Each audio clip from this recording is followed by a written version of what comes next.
Dans cet épisode, Adam et Jamie sont fous de joie. Ils s'attaquent à un mythe imposant. C'est le truc le plus drôle que j'ai jamais vu. Ils vont déclencher la plus grosse explosion de l'histoire de l'émission. Il a décollé! Pendant la Seconde Guerre mondiale, un aviateur a-t-il survécu à une chute depuis son appareil grâce à une explosion au sol ayant amorti son atterrissage? Jamie veut un gros boom. Ensuite, Grant, Carrie et Tori vont nous éclairer. Est-il préférable de laisser les lumières allumées ou éteintes? Comment alléger sa facture d'électricité? T'as mis trop de sucre dans ton café? Ouais. Qui sont les Mythbusters? Adam Savage J'ai des fourmis partout sur la tête. et Jamie Heineman. Rien que de voir ça, je suis tout excité. À eux deux, ils ont plus de 30 ans d'expérience dans le domaine des effets spéciaux. C'était balèze. À leur côté, Grant Imahara, Va chercher. Tori Bellecci Qui a commandé un pantalon explosif? et Carrie Byron. Ils ne se contentent pas de recenser les mythes, ils les mettent à l'épreuve.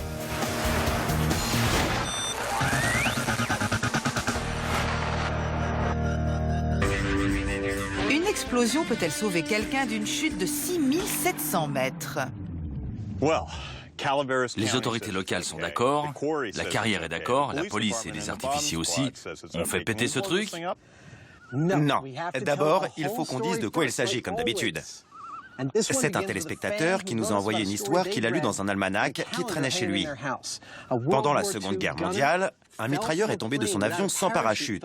Il est tombé de 6700 mètres et a traversé la verrière d'une gare française, pile au moment où une bombe a explosé, ce qui a amorti sa chute et lui a sauvé la vie. Il s'agit d'une histoire abracadabrante de 39-45. Alors qu'il était à près de 7000 mètres, un pauvre mitrailleur est tombé de la tourelle de son avion. Comme il n'avait pas de parachute, il devait s'attendre à un atterrissage plutôt rude. Tandis qu'il se rapprochait du sol, une bombe a explosé dans la gare située en dessous de lui. Cela a provoqué une onde de choc qui a amorti sa chute. Pour enquêter sur cette histoire explosive, Adam et Jamie commencent par se rendre dans un musée de l'aviation. Ce type est censé être tombé d'un bombardier B-17. Ici, au Castle Air Museum, on va en voir un de nos propres yeux. C'est un bon point de départ. Ils apprennent déjà qu'une partie du mythe est vraie. Les mitrailleurs de tourelle ventrale placés dans les B-17 ne portaient pas de parachute. C'est un espace très confiné. C'est pour ça qu'il n'avait pas de parachute. Exactement. C'est dément. C'est sûr. En plus, quand on est là-dedans, à plusieurs milliers de pieds d'altitude, On fait une jolie cible. oui. Quelle horreur. Le mitrailleur en question a certainement plongé sans avoir de parachute. Cela dit, est-il vraiment possible que l'explosion d'une gare française lui ait sauvé la vie? Il faut tirer ça au clair. À l'atelier, Adam expose déjà ses doutes. Je suis un peu inquiet. Une chute de 6700 mètres s'annonce comme le plus gros mythe qu'on ait jamais fait. Oui, il faut bien se préparer pour le traiter. On a besoin de votre aide.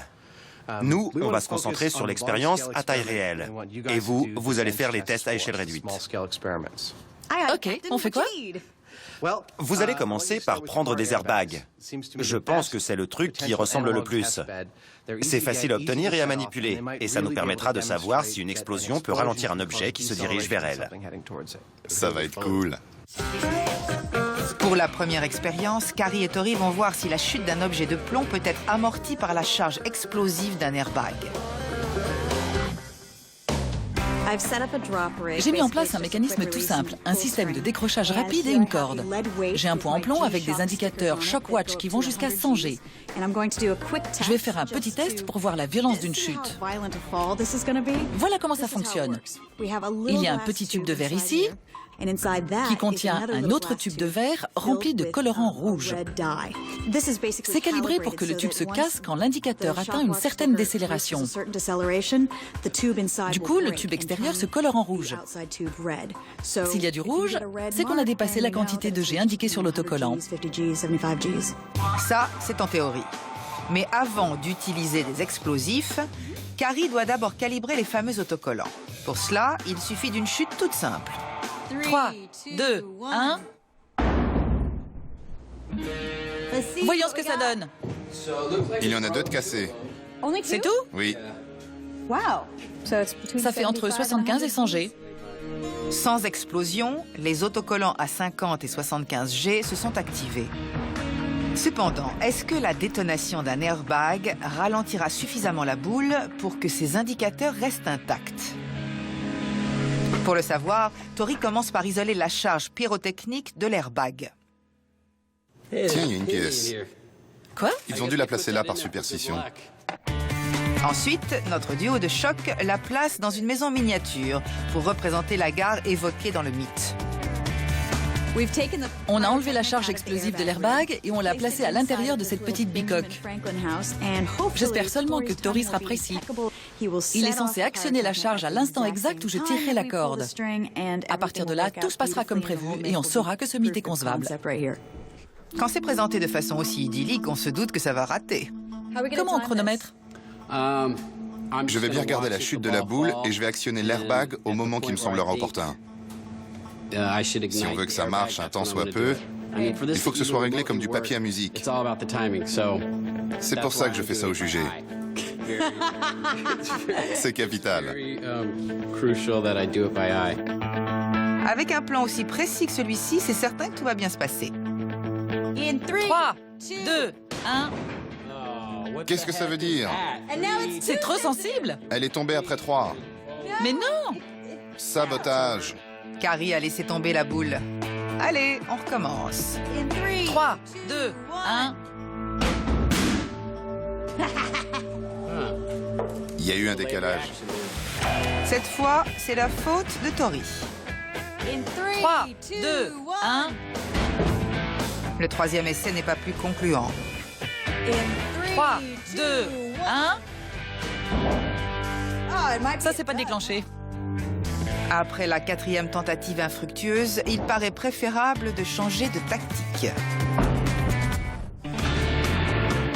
Les Mythbusters tentent de savoir si un mitrailleur tombé de la tourelle de son avion sans parachute a survécu en voyant sa chute amortie grâce à une explosion au sol. Pour cela, Carrie et Tori tentent de voir si un explosif léger peut ralentir la chute d'une boule lâchée de haut. Mais cela n'est guère concluant. Pendant ce temps, Adam et Jamie s'occupent de l'expérience à taille réelle. Les autres s'occupent de l'expérience à taille réduite et nous, de celle à taille réelle. Ouais, on a pas mal de boulot. Il nous faut une gare, une bombe, un mitrailleur et un moyen de le faire tomber de 6700 mètres de haut. Par quoi on commence? La liste de courses est longue comme le bras. Adam et Jamie ont l'embarras du choix. Il leur faut un avion, un mitrailleur à jeter par-dessus bord, une gare pour faire office de cible et une bombe à faire exploser. Commençons par la gare. Le mitrailleur est tombé sur une gare française surmontée d'une verrière. Comme il n'y en a pas tellement par ici, en Californie, on va devoir en construire une. Il nous faut pas mal d'acier et des carreaux de 60 cm sur 60. J'ai aussi conçu un bâtiment avec des arches qui me paraît bien. Ça devrait nous indiquer si la chute du type a été amortie par l'explosion, le verre ou même la structure en acier. Adam a fait la conception, mais c'est Jamie et Jess qui se chargent de la fabrication. Avec des soudeurs aussi doués, la structure de la gare prend vite forme. Ça me paraît bien. On soude le tout. Du coup, cela donne une bonne excuse à Adam pour passer au deuxième élément sur la liste de courses, la bombe. La bombe qui figure dans ce mythe pèse 450 kilos. L'enveloppe à elle seule, donc, sans les explosifs, pèse déjà plusieurs centaines de kilos. Par conséquent, il nous faut une enveloppe en métal aussi lourde que possible. Et ça, c'est parfait. Ça a d'abord servi de char rameur dans l'épisode sur les requins. Ensuite, c'est devenu le XMB pour le mythe de la crème capillaire explosive. C'est un super résultat! C'est sûr. Puis, c'est devenu le canon à vapeur. Maintenant, sa dernière tâche sera d'accueillir des explosifs pour ce mythe. Ce tube d'acier est apparu de nombreuses fois dans Mythbusters, mais cette fois-ci, sa carrière s'achève. Ses jours sont comptés. Il nous faut 6 pièces comme ça. L'enveloppe des explosifs et la gare sont en bonne voie. Maintenant, il faut trouver un bombardier B-17 et un mitrailleur. Ce n'est pas vraiment le plus facile. On ne va pas lâcher notre mitrailleur depuis 6700 mètres, pour deux raisons. On ne trouvera pas d'avion qui survolera une explosion, peu importe à quelle hauteur il sera. Et deuxièmement, on ne peut pas viser d'une telle hauteur et toucher une cible aussi petite. On pourrait utiliser des ballons alors. On t'a déjà soulevé dans les airs comme ça. Parfait. En fait, il suffit de le faire aller à 193 km/h, la vitesse limite de chute d'un être humain.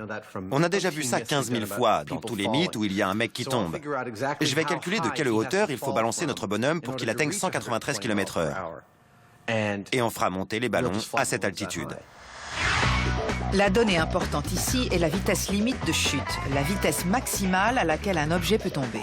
Elle est atteinte quand la gravité est contrebalancée par la force de la résistance du vent. Pour les êtres humains, cette vitesse est de 193 km/h. Il suffit maintenant à Adam de calculer la hauteur minimale requise pour arriver à ce nombre magique. Il doit tomber pendant 5 secondes et demie pour atteindre 193 km/h. Ce qui signifie qu'il doit être à 148 mètres de haut. C'est largement faisable. Oui, je pense que c'est la solution la plus économique et la plus pratique. Il n'y a pas mieux. Ouais, Allons-y. c'est parti. Voici le plan. Buster ne sera pas lâché depuis un bombardier B-17 volant à 6700 mètres, mais depuis un ballon sonde à 150 mètres de haut. Ce sera suffisant pour qu'il atteigne sa vitesse limite de chute au moment d'atterrir sur la gare en train d'exploser. Adam est l'expert incontesté en matière de ballons-sondes. Ils font normalement entre 1,80 m et 2,40 m de diamètre. Mais ils explosent à 7 mètres. Je vais prendre le juste milieu en les gonflant à 3 mètres, 3,50 m de diamètre. Comme ça, il en faudra sans doute 10 pour soulever notre héros et tout son barda. Les ballons sont prêts. Adam et Jamie ont presque tout ce qu'il faut pour mettre ce mythe à l'épreuve. Il leur manque seulement les résultats de l'expérience à échelle réduite menée par Tori et Carrie. On dirait qu'ils vont enfin pouvoir déterminer si une petite explosion peut ralentir la chute d'une boule de plomb. Tori ajoute la touche finale. J'ai ici un morceau de verre de 40 cm. Vu qu'il s'agit d'un homme qui passe à travers une verrière, je me suis dit qu'on pourrait utiliser du verre pour notre expérience. On va placer ça à l'endroit où ça doit exploser, faire tomber la boule dessus et voir si ça amortit la chute. La petite verrière est en place. C'est une reproduction fidèle du mythe à petite échelle. Avec tout ça, la boule va-t-elle ralentir ? Il faut que je fasse exploser l'airbag au moment précis où la boule touchera le verre, pour tenter de ralentir sa chute. Étant donné qu'on va casser une plaque de verre, il vaudrait mieux qu'on se protège un peu. 3, 2, 1...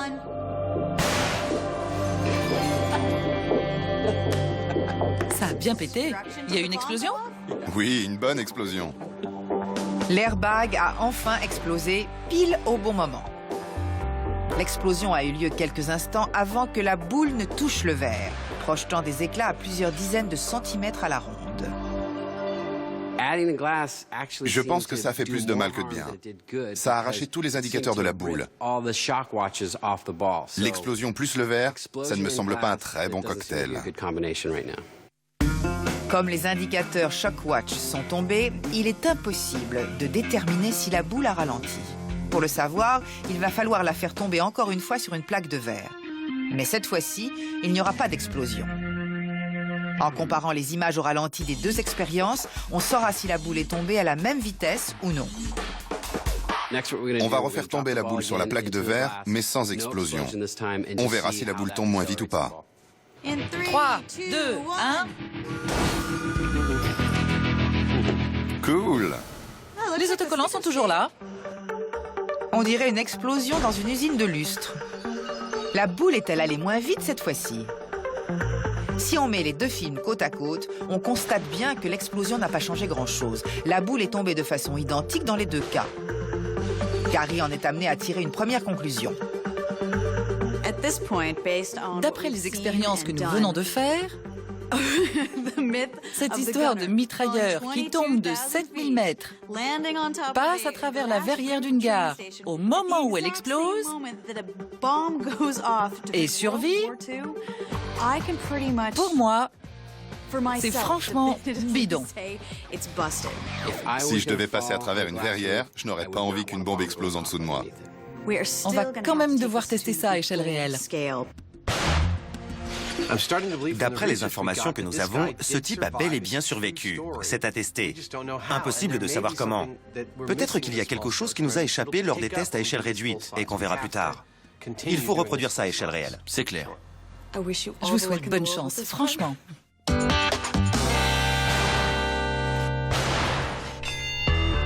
Carrie, Tori et Grant vont tester un mythe de la vie quotidienne en appuyant simplement sur un bouton.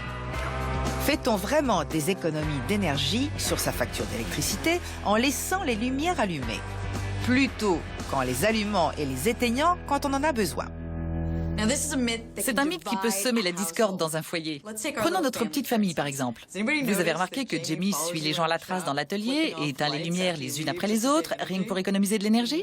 C'est très ennuyeux. La question qui se pose, c'est donc de savoir si on fait des économies d'énergie et d'électricité en laissant les lumières allumées plutôt qu'en les éteignant à chaque fois qu'on quitte la pièce. Certaines personnes pensent qu'elles consomment beaucoup d'énergie quand on les allume et qu'il vaut mieux ne jamais les éteindre. Finally, everything was ready for the turning of the main switch on the control board. Depuis l'invention de la première ampoule électrique, au 19e siècle, certaines personnes ont dit qu'il fallait laisser la lumière allumée pour économiser de l'argent, même si on n'en a pas besoin. Des dizaines d'années plus tard, les Mythbusters vont enfin découvrir la vérité sur cette affaire. Comment va-t-on tester ce mythe? Je pense qu'il faut mesurer la quantité d'énergie consommée lorsqu'on allume une ampoule et la comparer avec la quantité d'énergie consommée pendant une période de temps, ce qu'on appelle un régime permanent. Très bien. Comme ça, on saura si Jamie allège vraiment sa facture en allumant et éteignant constamment. Voilà. Nos trois intrépides vont enfin faire la lumière sur un mythe qui circule depuis l'invention de l'électricité. Mais tout d'abord, combien faut-il de Mythbusters pour acheter une ampoule? Je m'appelle Marc. Carrie. Bonjour. Grant. Salut. Moi, c'est Tori. Salut. La question qui nous préoccupe aujourd'hui est de savoir s'il vaut mieux laisser une lampe allumée ou l'éteindre pour économiser de l'énergie ou augmenter sa durée de vie. Le plus économique, c'est d'éteindre la lumière. Le professionnel a parlé. Ce mythe est bidon. Voilà, on a fini. On n'a jamais été aussi rapide, pas vrai? Merci Marc. Marc a beau penser que ce mythe est bidon, pas question que les Mythbusters abandonnent sans livrer bataille. Ils repartent pour l'atelier avec une grosse sélection d'ampoules, celles qui sont le plus couramment utilisées aux États-Unis. On va d'abord brancher des ampoules diverses et variées pour mesurer leur consommation d'énergie. On s'intéresse à 3 périodes différentes. Quand on allume l'ampoule, quand elle reste allumée, et quand on l'éteint. Voici le plan. Seul petit pépin, Grant, le grand Manitou de l'électronique, semble avoir perdu le feu sacré.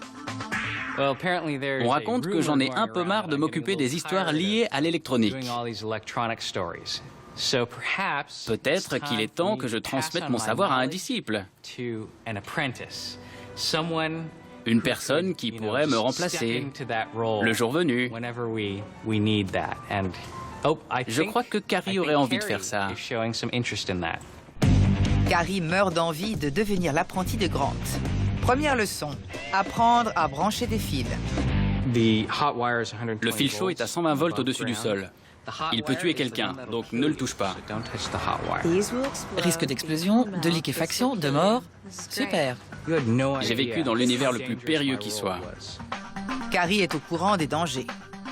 Maintenant, elle peut aider à brancher les ampoules qui viennent d'être achetées, dont la petite chouchoute de Grant. C'est dément. S'il y a quelque chose qui peut le brancher à nouveau sur l'électronique, c'est bien ceci.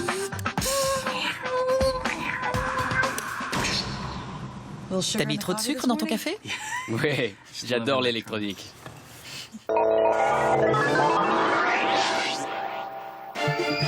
Adam et Jamie s'éclatent. La question du jour, l'onde de choc d'une énorme explosion peut-elle amortir la chute d'un être humain? Pour le savoir, ils se sont rendus dans une carrière du sud de la Californie. Ils s'aperçoivent bien vite qu'ils ont beaucoup de choses à faire. Il faut construire la gare à peu près à l'endroit où je me trouve. Il faut aussi installer le matériel pour attacher le ballon sonde et le système de largage. Ensuite, il faut s'arranger avec les experts en détonation. Si tout va bien, on remplit les ballons d'hélium, on propulse notre mannequin dans les airs, on se met en place et on fait péter tout ça en petits morceaux. Vraiment en petits morceaux. Selon le mythe d'origine, un mitrailleur a survécu après être tombé de 6700 mètres et avoir atterri sur une gare en train d'exploser. Pour reproduire cette histoire, Adam et Jamie ont fait quelques modifications. Ils remplacent l'avion par des ballons et le mitrailleur par Buster, lâché de 150 mètres de haut et non pas 6700. Le pauvre Buster tombera sur la gare le long d'un câble au moment où la bombe explosera. Voilà la bombe. L'enveloppe de la bombe est prête, mais les explosifs ne seront placés qu'au dernier moment. Il faut d'abord construire la reproduction de la gare française. Tiens, je te passe la suivante. Avec les 54 plaques de verre qui la composent, la gare risque de voler en éclats. Cela attriste beaucoup Jamie. Ce qui est dommage, c'est que c'est un joli bâtiment. Il y a de belles arches et tout. Mais ça explosera bientôt. Alors que Jamie verse des larmes sur la destruction prochaine de la gare, Buster est fou de joie. Il a gagné un répit à la dernière minute. Ce ne sera pas Buster qui fera le grand saut. Carrie, Tori et Grant ont fabriqué un mannequin en gel balistique. Il s'appelle Ted, comme dans Tête démasquée. Ou dans Tête détruite, Tête détériorée, Tête démantibulée. Pour aider Ted à rentrer dans son rôle d'artilleur planqué dans sa tourelle, on l'a fait rentrer dans une toute petite boîte. Qu'est-ce qu'il a à la tête? Elle s'est détachée parce qu'il... Il est trop grand pour la boîte. C'est ça. On va voir s'il tient le coup sous le cagnard de midi. Effectivement, le mercure est déjà à 46 degrés. Pas sûr qu'Adam et Jamie tiennent franchement le coup non plus. On a presque tout fait. La gare est finie, la bombe est posée et les points d'attache du câble ont été déterminés. T'as l'air crevé, ça va? Je suis vanné. Il fait 46 ici. J'aimerais bien rentrer maintenant. On reviendra 1 heure avant l'eau pour faire exploser ce machin. T'as raison. On prendra un café avant et ce truc ne risquera pas d'exploser au moment où on place les explosifs dedans. Exactement. Allez, on se casse. C'est parti.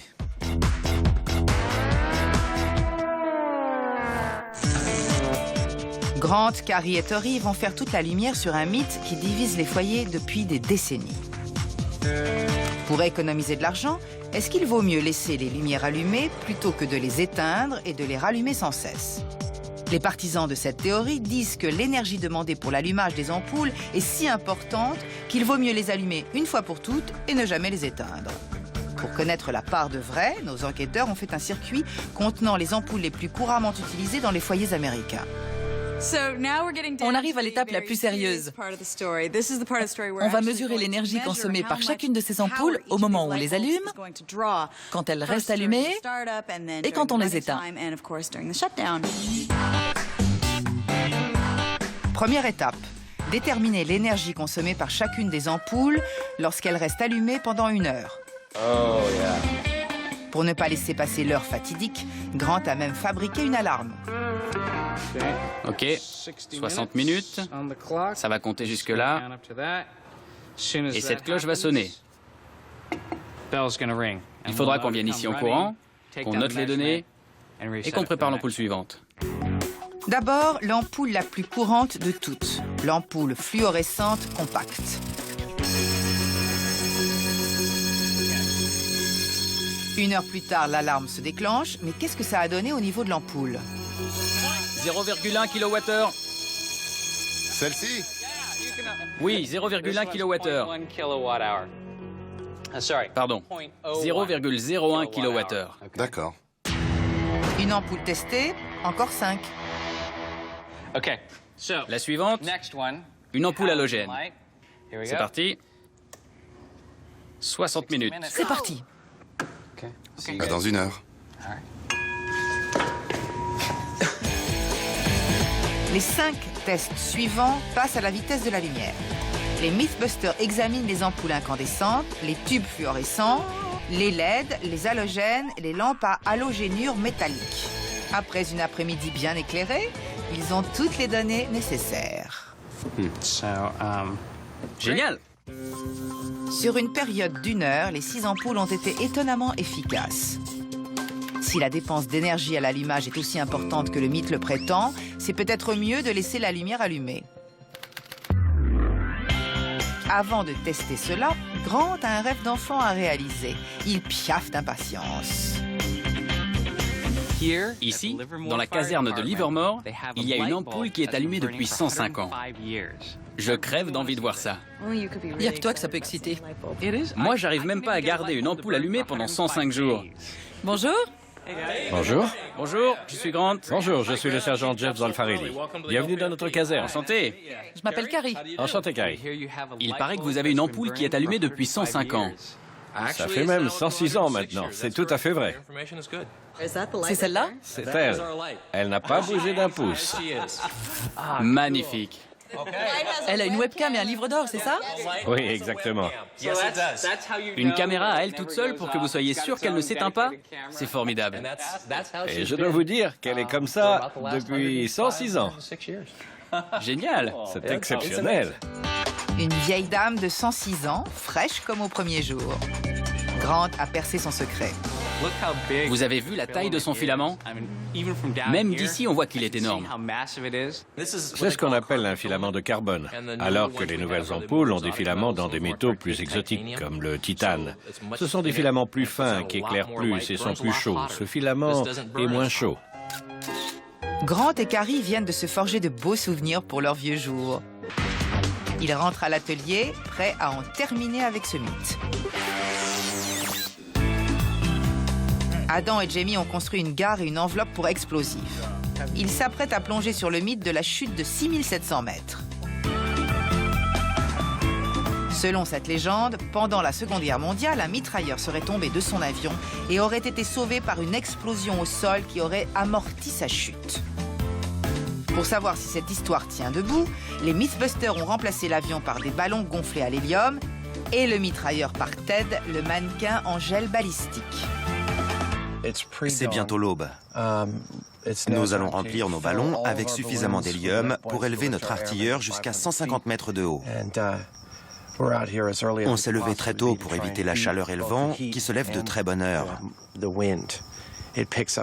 On veut également faire l'expérience pendant qu'il y a de l'humidité pour réduire les risques d'explosion des bombes.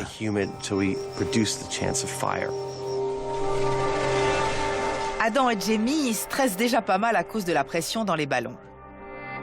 Leur ami Frank Doyle, l'ancien agent du FBI, vient leur apporter des nouvelles qui ne les rassurent pas vraiment. Salut les amis. Salut Frank, salut Phil. Si jamais vous savez comment faire la pluie et le beau temps, ne vous gênez pas. Vous voyez tous les nuages qui se profilent? C'est pas bon du tout pour les explosions. Cette couverture nuageuse va empêcher la pression et le bruit de monter. Ça va aller vers le haut, redescendre et se propager. J'espère qu'il n'y a pas de fenêtre dans le coin. Avec autant d'explosifs, on ne va pas trouer les nuages? C'est pas comme ça que ça marche. Tu regardes trop la télé. Pendant que Jamie guette l'évolution de la météo, Frank et son collègue Phil s'occupent du colossal chargement d'explosifs.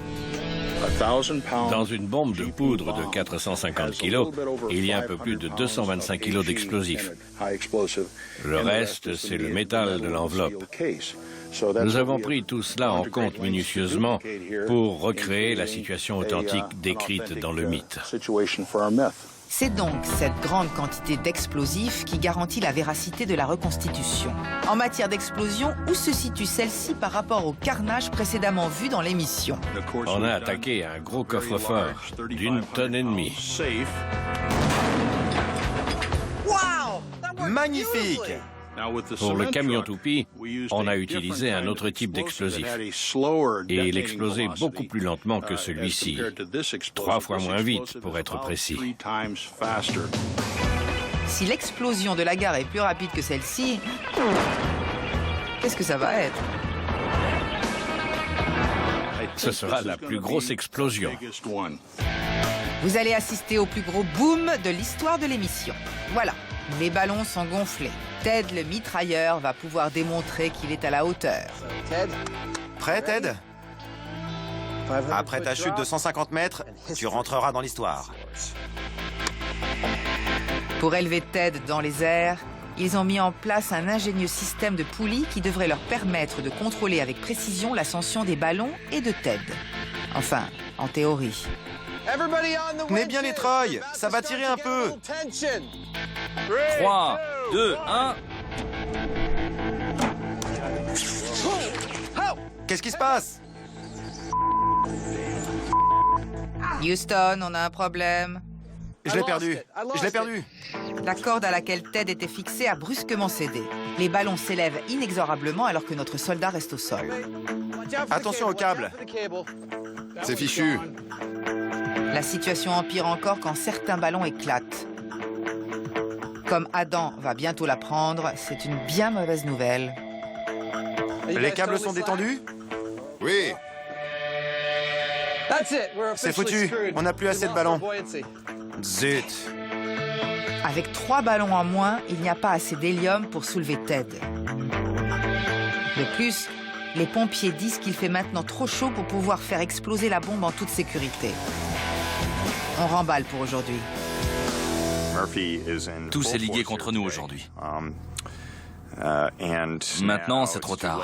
À cause des tracas qu'on a eus, on a dépassé la tranche de temps qu'on s'était fixée pour l'expérience. Ted a du mal à tenir le coup, mais c'est encore un autre problème. On va devoir trouver une solution géniale dans le prochain quart d'heure pour qu'il ne se liquéfie pas complètement d'ici demain matin. On peut recoller les morceaux. On a encore la gare, la plupart des ballons, le mannequin. On peut encore y arriver, mais il faut seulement attendre que le risque d'incendie soit moindre. Ted pourra dormir dans ce lit de fortune. La nuit porte conseil et les Mythbusters reprendront leurs expériences demain matin. Allons nous reposer. Carrie, Tori et Grant testent un mythe qui a vu la lumière en même temps que l'ampoule classique. Fait-on des économies d'énergie et d'argent en laissant la lumière allumée, ce qui évite la dépense causée par l'allumage? Carrie, elle, n'est pas du tout convaincue par cette théorie. J'éteins toujours la lumière parce que ça paraît naturel. Ça économise de l'énergie et ça rallonge la durée de vie de l'ampoule. Mais les autres personnes qui habitent avec moi ont d'autres préoccupations beaucoup plus importantes. Les Mythbusters en sont à la moitié de leur enquête sur ce problème brûlant. Ils ont mesuré la quantité d'énergie consommée par 6 types d'ampoules quand elles sont allumées. À présent, ils vont comparer ces données avec la dépense d'énergie causée par l'allumage. Pour cette expérience, Grant va pouvoir se servir d'un de ses gadgets préférés. C'est une boucle de courant qui produit un circuit inductif. On fait passer le fil par ici. Le courant qui circule ici produit un voltage. Ce fil noir est relié à un oscilloscope à échantillonnage numérique piloté par ordinateur. Dans la milliseconde où l'ampoule s'allume, je pourrais savoir quelle quantité de courant passe par ce fil. Grant laisse libre cours à son imagination fertile en matière d'électricité. Une fois de plus, il transmet sa sagesse à Carrie, disciple attentive. Bientôt, tu sauras faire ça les yeux fermés. Ouvre ton esprit sur tes sentiments. Laisse-toi envahir par le fil. De quoi tu parles? Une fois l'expérience enfin commencée, on remarque rapidement des points communs. C'est assez intéressant. Après 2 essais, on a vu qu'il y avait toujours un pic à l'allumage le temps que le filament chauffe. C'était prévisible. Cependant, ça ne dure pas très longtemps et on passe très rapidement au régime permanent. Cela dit, il faut encore voir ce que ça donne avec les autres ampoules avant de pouvoir se prononcer. Apparemment, la consommation d'énergie quand on allume une ampoule n'est pas très importante. Cela veut dire que Grant n'a plus que quelques calculs à faire avant de pouvoir rendre son avis définitif sur ce mythe. J'ai fait mes comptes et voilà ce que j'obtiens pour l'ampoule incandescente. L'énergie utilisée pendant l'allumage est de 21 522 watts par seconde. L'énergie pour une seconde est de 59 519 watts par seconde, ce qui place le temps de rentabilité à 0,36 secondes. D'accord. Maintenant, supposons que je quitte la pièce pour aller me faire un café. Pour faire des économies en laissant la lumière allumée, il faudrait que je revienne en un tiers de seconde, c'est ça? Oui, c'est plutôt rapide. Ce serait un expresso très express, quoi. Dans ce cas-là, il vaut mieux éteindre en partant. Oui. Un expresso très rapide, en effet. La dépense d'énergie lorsqu'on allume une ampoule incandescente est si faible qu'on fait toujours des économies en l'éteignant lorsqu'on n'en a pas besoin. On passe à la suivante. Grant a les résultats pour les 5 autres ampoules. C'est la même chose. J'ai les résultats de l'ampoule fluorescente compacte, 0,015 secondes. Plus rapide que l'éclair. L'ampoule halogène, 0,51 secondes. Le tube fluorescent? 23,3 secondes. Le tube fluorescent consomme davantage d'énergie quand on l'allume que les autres ampoules. Mais cela ne représente jamais que 23 secondes d'utilisation continue. Ce modèle d'ampoule est le modèle le plus courant que l'on trouve dans une maison. Mais bon, 23 secondes, c'est ridicule. D'après ce qu'on a vu, je dirais que ce mythe est bidon. C'est impossible de faire des économies en laissant tout le temps les lumières allumées. Enfin, sauf si on a une pièce éclairée avec des tubes fluorescents et qu'on la quitte moins de 30 secondes. D'accord, mais on a seulement mené la moitié de l'enquête. Les téléspectateurs se demandent sûrement si ça affecte la durée de vie des ampoules. Donc, tu voudrais tester si une ampoule a une durée de vie différente selon le nombre de fois où on l'allume et l'éteint.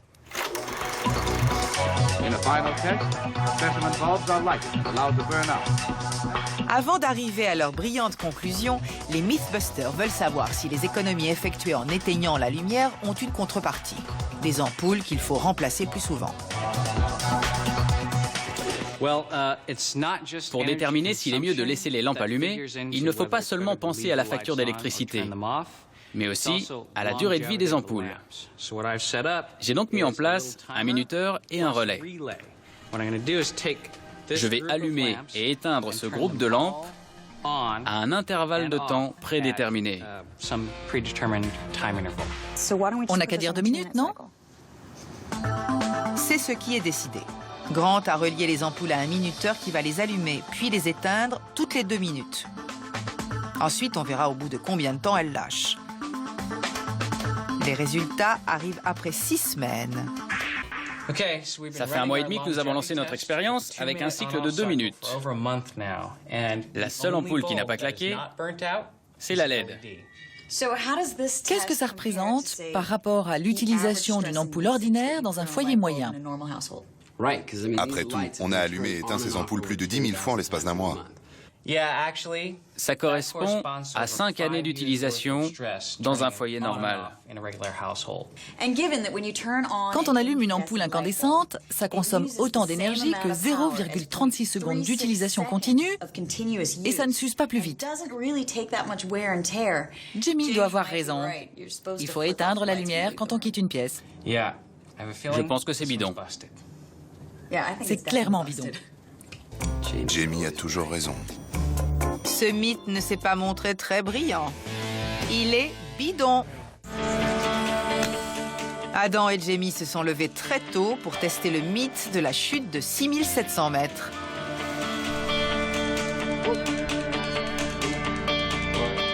Ils Ils sont sur le pont depuis 4 heures du matin. Ce qui fait réfléchir Adam sur les aspects les moins agréables de son travail. Beaucoup de téléspectateurs disent qu'on a le meilleur boulot au monde, et je suis bien d'accord. Mais il y a aussi des jours, comme aujourd'hui, où je trouve que c'est le plus éprouvant. Les pépins se sont enchaînés sur ce mythe. Des câbles qui se cassent, des ballons qui explosent et un mannequin qui reste au sol. On est foutu. Un jour plus tard, la situation n'est pas meilleure. C'est le truc le plus drôle que j'ai jamais vu. C'est son oreille. On dirait un bonhomme en pâte à gâteau, tout aplati.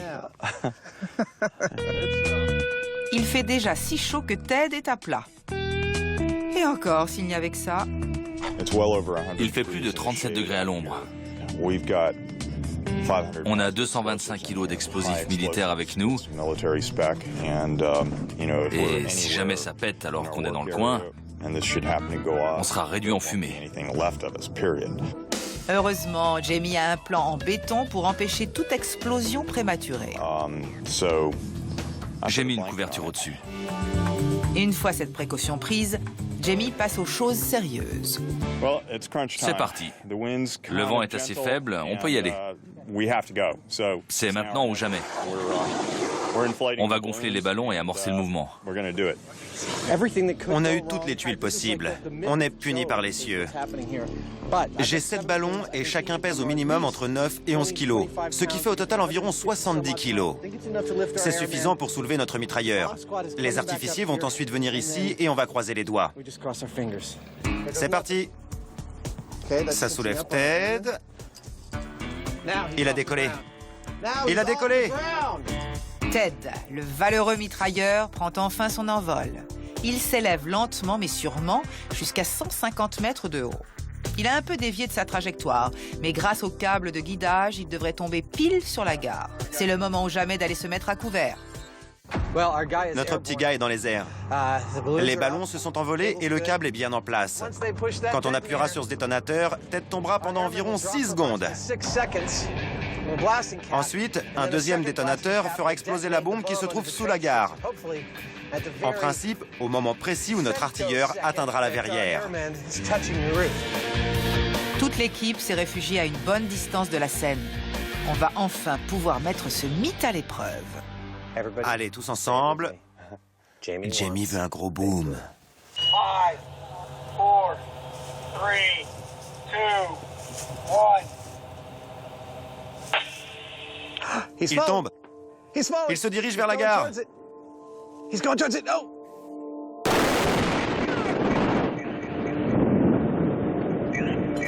C'est l'onde de choc. L'explosion a créé un nuage en forme de champignon d'une taille terrifiante et enflammé les collines voisines. Regarde ça! Heureusement, les pompiers réagissent rapidement. Cette journée est vraiment de mieux en mieux. Tout de suite, Frank. T'es mon nouveau meilleur ami. Après une explosion comme celle-ci, Frank est le meilleur ami de tout le monde. Sur le ralenti, on voit clairement l'onde de choc qui se crée avant que la zone ne soit anéantie. Et Ted, qu'est-il devenu? Malheureusement, le câble de guidage a mal rempli son rôle et le mannequin est tombé très loin de sa cible. Malgré cela, l'explosion a fait tellement de dégâts que Adam et Jamie devraient pouvoir tirer des conclusions sans peine. Je vais te montrer un signe qui ne trompe pas sur la puissance de cette explosion et le danger d'être à côté. Viens. Wow! C'est enroulé autour. C'est fou! J'y crois pas. Oh my God! Tu imagines ce que ce morceau d'acier te ferait si tu te le prenais dessus? C'est une bonne cravate. T'arriveras pas à l'enlever comme ça. On va le couper et le placer sur ton bureau. Il y a tellement de débris dans la gare qu'il est clair que Ted n'aurait pas survécu s'il était tombé dessus. Au milieu d'un cratère, au milieu d'une carrière, au milieu de nulle part, c'est l'heure de faire le bilan. Qu'est-ce qu'on en conclut? On sait pertinemment que pendant la Seconde Guerre mondiale, un mitrailleur est tombé de 6700 mètres sans parachute et a survécu. C'est un fait historique. Certes, mais on a bien vu que l'explosion d'une bombe n'a pas pu amortir sa chute et lui permettre d'atterrir comme une fleur. Franchement, c'est impossible.